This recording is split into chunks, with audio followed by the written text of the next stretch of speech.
तर आज आपण आलो आहोत महाराष्ट्रातील लाखो भाविकांचे श्रद्धास्थान असलेल्या शेगाव येथील श्री गजानन महाराज मंदिरात। शेगावचे हे मंदिर आपल्या उत्कृष्ट व्यवस्थापनासाठी तसेच शिस्त, स्वच्छता आणि सेवाभाव यासाठी संपूर्ण देशभरात ओळखलं जातं। इथे VIP दर्शन किंवा VIP कल्चर नसून प्रत्येक भाविकाला समान रांगेतूनच श्री गजानन महाराजांचे दर्शन घ्यावे लागते।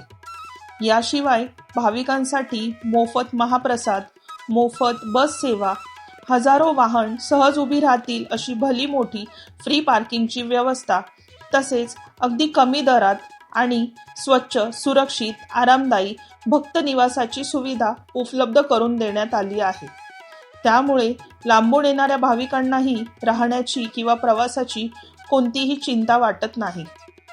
आजच्या या व्हिडिओमध्ये आपण श्री गजानन महाराजांचे दर्शन घेणार आहोत, मंदिरातील उत्कृष्ट व्यवस्थापन पाहणार आहोत, महाप्रसादाचा लाभ घेणार आहोत, शेगावची प्रसिद्ध आणि ओरिजिनल कचोरी ट्राय करणार आहोत, तसेच मंदिराबाहेरील गजबजलेले मार्केटही फिरणार आहोत। सध्या उन्हाळ्याचे दिवस सुरू आहेत आणि तापमान खूप वाढलं आहे, पण एवढ्या कडक उन्हातही भाविकांना त्रास होऊ नये म्हणून शेगाव संस्थानाने सावलीची व्यवस्था केली आहे। तसेच अनेक ठिकाणी मोठे कूलरही लावले आहेत, त्यामुळे आतमध्ये गेल्यावर तुम्हाला थंड वातावरणाचा अनुभव मिळतो। चला तर मग जाणून घेऊया शेगाव संस्थानाचं हे अप्रतिम व्यवस्थापन आणि घेऊया श्री गजानन महाराजांचे मनपूर्वक दर्शन। हा आहे शेगाव मंदिराचा मुख्य प्रवेशद्वार। इथून आत आल्यानंतर बॅग चेकिंग केली जाते। बॅग चेकिंग झाल्यानंतर पुढे जाताना तुम्हाला लगेच जाणवते की उन्हाच्या कडक उष्णतेचा भाविकांना त्रास होऊ नये म्हणून शेगाव संस्थानाने किती सुंदर नियोजन केले आहे।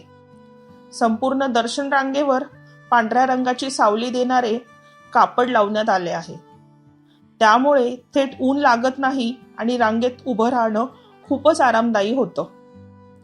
थोडंसं पुढे आल्यानंतर डाव्या बाजूला तुम्हाला हा प्रशस्त चप्पल स्टँड दिसेल। हजारो भाविक दर्शनासाठी आले तरी चप्पल ठेवण्याची व्यवस्था अतिशय मोठी, स्वच्छ आणि व्यवस्थित करण्यात आली आहे। चप्पल स्टँडच्या बाजूलाच थंडगार पिण्याच्या पाण्याची व्यवस्था करण्यात आली आहे, तसेच पाय धुण्यासाठी स्वतंत्र सुविधा करण्यात आली आहे। तर आता आपण जात आहोत श्रींच्या समाधी दर्शनाकडे। मंदिरात प्रवेश करताच इथली स्वच्छता, शांतता आणि अत्यंत शिस्तबद्ध व्यवस्था लगेच जाणवते। भाविकांना कोणताही त्रास होऊ नये यासाठी प्रत्येक गोष्टीचं अतिशय बारकाईने नियोजन करण्यात आलं आहे। इतकं छान वाटतं, इतकी चांगली सोय केली नाही ते कूलर आहे, जास्त काही गरम पण होत नाही आतमध्ये सध्या। एकदम छान वातावरण आहे, म्हणजे एवढा उन्हाळा आहे भास, एवढा गरम लागतो भास, पण इथं एकदम थंड आहे। उन्हाळ्याचे दिवस असल्यामुळे मंदिराच्या आत अनेक ठिकाणी कूलर लावण्यात आले आहे, त्यामुळे दर्शनासाठी रांगेत उभं असतानाही सतत थंडगार हवा लागते आणि उष्णतेचा त्रास अजिबात जाणवत नाही। आज मंदिरात भाविकांची संख्या खूप मोठी होती, तरी सुद्धा दर्शनाची व्यवस्था अतिशय शिस्तपणे आणि सुरळीतपणे सुरू होती। कुठेही धक्काबुक्की न होता प्रत्येक भाविकाला शांतपणे श्री गजानन महाराजांचे दर्शन घेता येत होते। गुरु गजानन नमो नमः, ओम गजानन नमो। समाधी परिसरात फोटो व्हिडिओ शूट परवानगी नसल्यामुळे आम्ही शूट करू शकलो नाही। दर्शन घेऊन आल्यानंतर मनाला एक वेगळीच शांती मिळाली होती। झालं आमचं दर्शन, खूप सुंदर दर्शन झालं। आणि दुसऱ्या मंदिरांमध्ये तरी असं लोटा लाट गर्दी, पण लाईनीमध्ये पण इथं काहीच हॅडॅक होत नाही, कारण AC, फॅन सर्व असतं, माणसाला काहीच त्रास होत नाही इथपर्यंत यायला, आता मंदिरामध्ये परत यायला, दर्शन घ्यायला खूप सुंदर दर्शन झालं आणि डोळे भरून बघता येतं माणसाला, छान। श्री गजानन महाराजांचे दर्शन घेतल्यानंतर आम्ही आलो आहे इथल्या महाप्रसादालयात। सकाळी लवकर दर्शन झाल्यामुळे आम्ही साधारण 11च्या सुमारास महाप्रसादासाठी येथे आलो। आम्ही थोडं लवकर आल्यामुळे गर्दी थोडी कमी होती। महाप्रसादाची वेळ सकाळी 10 वाजेपासून ते 5 वाजेपर्यंत आहे. तसेच एका वेळी मोठ्या संख्येने भाविक बसू शकतील अशी भली मोठी भोजन व्यवस्था करण्यात आली आहे. हे बघा, संपूर्ण भोजन व्यवस्था किती स्वच्छ शिस्तबद्ध पद्धतीने चालते.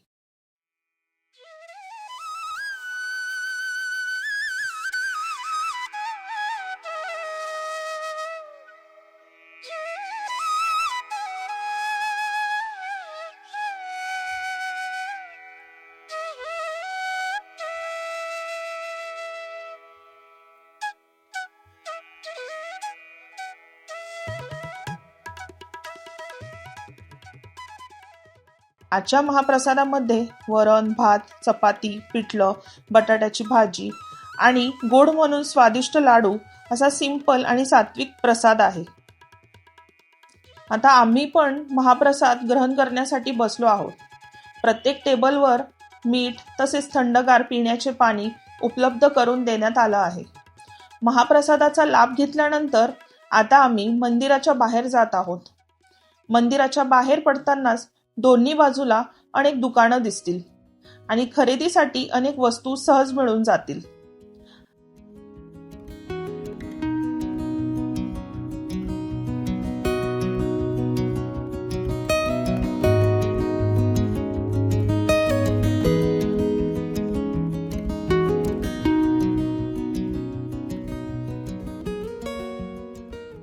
आज उन्हाचा कडाका खूप होता, त्यामुळे थोडासा गारवा मिळावा म्हणून आम्ही इथल्याच एका दुकानात थंडगार आईस्क्रीमचा आस्वाद घेतला.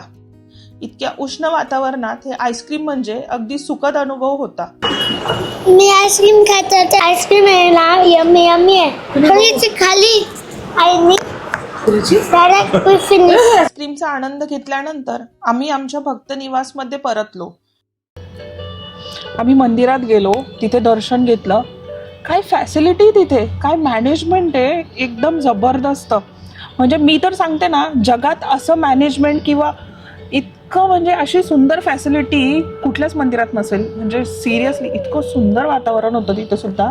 आणि तुम्हाला सांगते, आता उन्हाळ्याचा टाईम आहे पण अजिबात असं वाटलं नाही की तिथे म्हणजे प्रत्येक ठिकाणी तुम्हाला कूलर, AC उपलब्ध करून दिलेले होते. प्रत्येक ठिकाणी तुम्हाला पिण्याचं पाणी, इतकी सुंदर फॅसिलिटी होती. आणि त्यानंतर तुम्हाला सांगते, गर्दी खूप होती पण तरीसुद्धा आमचं जे दर्शन आहे ना, ते फक्त आमच्या दर्शनाला अर्धा तास लागले. अर्धा तासामध्ये आमचं दर्शन झालं तिथे.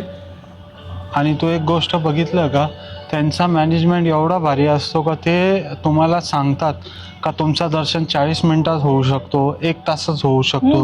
म्हणजे त्यांचा मॅनेजमेंट एवढा पॉवरफुल आहे का ते तुम्हाला 40 मिनिटातच दर्शन करून बाहेर काढतात. हो, म्हणजे ज्या वेळेला आम्ही आतमध्ये जात होतो ना, तर तिथे एक स्क्रीन होती. त्या स्क्रीनवरती दिलं होतं एंट्री करताना की दर्शनाचा टायमिंग आणि खाली 40 मिनिट्स दिलेले होते. आणि लिटरली तुम्हाला खोटं नाही सांगत, जेव्हा आम्ही दर्शन करून बाहेर निघालो ना, आम्ही सकाळी 10 वाजता मध्ये एंटर केलं तर 11:15च्या अगोदर म्हणजे आम्ही 40 मिनिटाच्या आसपास आम्ही बाहेर आलो होतो दर्शन घेऊन. एवढं परफेक्शन टायमिंग आहे त्यांचं. असं मॅनेजमेंट मी कुठंच नाही बघितलं. एवढं मंदिरात फिरलं पण असं मॅनेजमेंट. आणि तेव्हा तुम्ही दर्शन घ्यायला आतमध्ये पर्यंत जेव्हा जातात तर तिथं पण तुम्हाला असं नाही म्हणतात का तुम्ही चला, झाला का तुमचा, निघा, हे करा किंवा धक्काधुक्की, काहीच नाही. अजिबात नाही. ते तुम्हाला म्हणतात माऊली झाला, चला. हो, म्हणजे आम्ही आतमध्ये गेलो ना, हे बघा, गर्दी प्रत्येक मंदिरात असते पण जेव्हा आम्ही आतमध्ये गेलो ना, प्रत्येक भाविकांना त्यांनी शांततेत दर्शन करू दिले. अजिबात धक्काबुक्की केली गेली नाहीये. सगळ्यांनी शांततेत दर्शन घेतले आणि शांततेत एक एक करून सगळे बाहेर निघाले. अजिबात आरडाओरडा नव्हता. म्हणजे तुम्हाला खोटं नाही सांगत, ज्या वेळेला मंदिराच्या गाभाऱ्यामध्ये गेलो ना आम्ही, इतकी शांतता, खूप शांतता होती. प्रत्येक भक्त शांततेने दर्शन घेऊन, आपल्या मनातली इच्छा बोलून, त्यांचं मनापासून दर्शन घेऊन बाहेर निघत होते. इतक्या शांततेमध्ये आमचे सुद्धा दर्शन झाले आणि तिथे अजिबात धक्काबुक्की सुद्धा झाली नाही. तिथं पण जाऊन तुम्ही प्रसाद घेऊ शकता, प्रसादचा पण लाभ घेऊ शकता. तिथं कंटिन्यू म्हणजे सकाळी 10 ते संध्याकाळी 5 पर्यंत प्रसादचं टायमिंग असतो. तुम्ही कधी पण जाऊन तिथं प्रसाद. हो, आणि आम्ही जेव्हा बाहेर निघालो ना दर्शन घेऊन, तर तिथे ना त्यांनी प्रत्येकाच्या हातात, म्हणजे आमच्याही हातात एक एक लाडू दिला. तो लाडूला पण इतकं सुंदर स्वाद आहे ना, खूपच सुंदर. सुंदर. आणि त्यानंतर आम्ही मंदिरात दर्शन घेऊन आम्ही ज्यावेळेस बाहेर पडलो तर तिथे महाप्रसादाचाही लाभ घेतला. म्हणजे अक्षरशः एका दिवसाला 10,000 हजार लोक तिथे जेवण करून जातात. आणि म्हणतात ना, अजिबात म्हणजे जेवण केल्यानंतरही म्हणजे कुठल्याच भक्ताला महाप्रसाद कमी पडत नाही. आणि त्याचा जो स्वाद आहे सांगूच शकत नाही, म्हणजे कुठे कंपॅरिझनच नाही आहे. म्हणजे ते पिठलं चपाती, डाळ भात, तो लाडूचा प्रसाद अप्रतिम, खूपच सुंदर. असं मनाला समाधान वाटलं आम्हाला तिथे जेवण केल्यानंतर आणि तिथे प्रसाद घेतल्यानंतर खूप छान वाटलं. आणि आता उन्हाळा असल्यामुळे ना तिथे कूलर फॅसिलिटी, AC फॅसिलिटी पण वाढवल्या आहेत. तर म्हणजे आतमध्ये गेल्यानंतर आहे ना जायला काही ठिकाणी थोडा रस्ता छोटा आहे, पण अजिबात गरम झालं नाही कुणालाच. AC फॅसिलिटी छान आहे तिथे. त्यानंतर दर्शन पण खूप लवकर होतं, कितीही गर्दी असू द्या पण दर्शनसुद्धा एकदम प्रॉपर पद्धतीने. म्हणजे मॅनेजमेंट खूप खूप खूप अप्रतिम आहे तिथे. आणि अजून एक गोष्ट, जर तुमच्याकडे लहान बाळ आहे किंवा सिनियर सिटीजनला प्रॉब्लेम आहे तर त्याच्यासाठी पण ते तुम्हाला आधी सांगता का, ते लहान बाळाची आई असो त्यांना म्हणतात का तुम्ही आधी जावा पुढं, तुम्ही लाईनीत उभं नका राहावा. आणि जर सिनियर सिटीजनला काही प्रॉब्लेम असेल तर ते तिथून त्यांना शॉर्टकटमध्ये कुठून तरी पाठवतात दर्शनाला. पण असं नाही का बाबा तुम्ही तुमच्याकडं बाळ आहे तर आम्ही काय करू शकता, तुम्ही लाईनीतच उभं राहा, तसं काहीच नाही आहे. ते उलट तुम्हाला म्हणतात का ओके लहान बाळ आहे तुम्ही पुढं जा पुढं जा पुढं जा.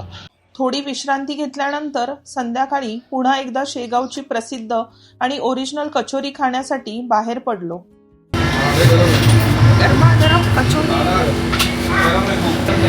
त्याच्यामध्ये मस्त 2-2 कचोरी दिल्या आहे, हिरवी चटणी आहे आणि इथे हे हिरवी मिरची आहे. कशी वाटली? चटणी खूप तिखट आहे, मस्त लागते. कचोरी सोबत खूप छान लागते. इथं कच्चे कचोरी पण भेटतात असे विदाउट फ्राय, तुम्ही घेऊन जाऊ शकता घरी. फ्रीजरमध्ये राहते, 1 महिना फ्रीजरमध्ये राहते. फ्रोझन कचोरी आहे, 4 प्लेट घेऊन द्या. बरं बाहेर 1950 पासून आहे हां, आणि हे त्यांची आज चौथी पिढी चालू आहे. चौथी पिढीचा. इथे खूप सारे शॉप्स आहे कचोरीचे ना. हा, आता त्याचा शेगाव कचोरी म्हणून एक ब्रँड आहे, मतलब लोकांना रोजगार पण मिळतो शेगाव कचोरीच्या नावाने. हे दुकान शेगाव रेल्वे स्टेशनच्या अगदी जवळ आहे आणि विशेष म्हणजे मंदिरही तेथून अगदी जवळ आहे. मग काय, आम्ही पुन्हा एकदा संध्याकाळी गेलो श्रींच्या दर्शनाला. एवढी मोठी मंदिराची पार्किंग आहे, कमीत कमी कॅपॅसिटी एक म्हणजे 2-3 हजाराची असू शकते गाड्यांची. असू शकते. एवढी मोठी, आणि ते पण फ्री पार्किंग सुविधा इथे मंदिराच्या बाहेर. जर तुम्ही कार घेऊन येत असाल तुमची तर कार, 2 व्हीलर, बस सगळ्यांसाठी आहे. जर तुमची कार, 2 व्हीलर, बस जे पण काही व्हेकल असेल ना ती तुम्ही इथे पार्क करू शकता आणि ते पण फ्री ऑफ कॉस्ट आहे. आणि वॉशरूम पण आहे पार्किंग. तेच बाजूला वॉशरूम आहे फ्रेश होण्यासाठी. आणि आम्ही परत चाललोय दर्शनासाठी. सकाळी दर्शन घेतलं आम्ही काल, आता परत चाललोय आणि दर्शनाला फक्त 10 मिनिट लागणार आहे असं सांगता येतं. बघू.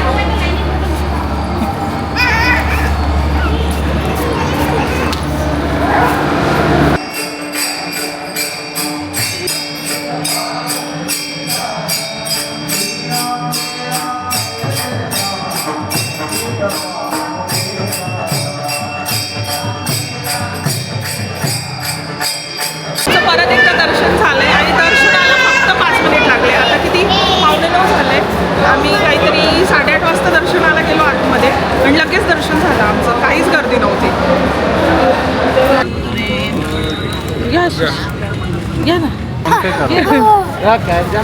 तू पण हा दाखव कॅमेरामध्ये दाखव दारू. हो, अरे थांब, लांबून दाखवायचं दादा, एवढं जवळून नाही दाखवायचं. हा, ओके. काकडी खाते